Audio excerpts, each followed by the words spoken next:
التليفون وبيعملوا حوار على الظل، ووينج بيقول لها سيب الموبايل واقعدي مع الضيف شوية، وبيسيبهم وبيروح الحمام، والظل بينتهز الفرصة دي وبيقول لها ايه سبب الندبات الموجودة في راسك.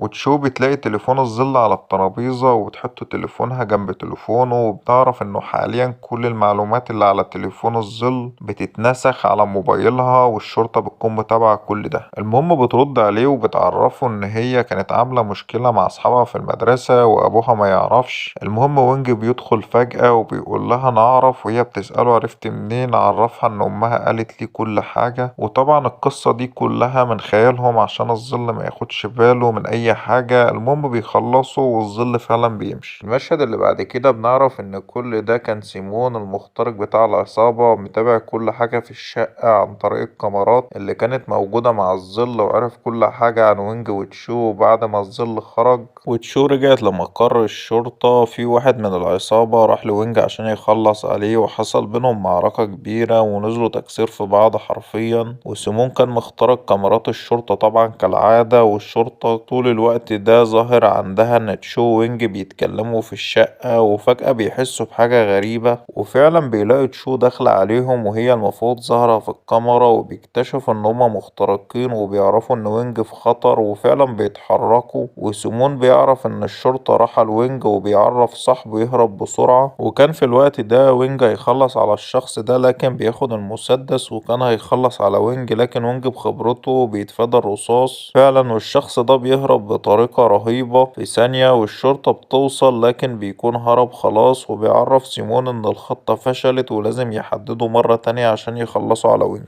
المهم المشهد اللي بعد كده بنلاقي الظل نازل وركب عربية وماشي، والشرطة طبعا مراقبة كل ده، وبيكون وينج وتشوف عربية تانية وماشيين ناحية مقر الشرطة بتاعتهم، وبتكون الشرطة اقتحمت شقة الظل، ووينج شايف كل حاجة في الشقة وبيحاول يحل أي لغز. وفجأة عربية نقل كبيرة بتدخل فيهم وبتقلبهم ناحية مقر الشرطة، وبتدخل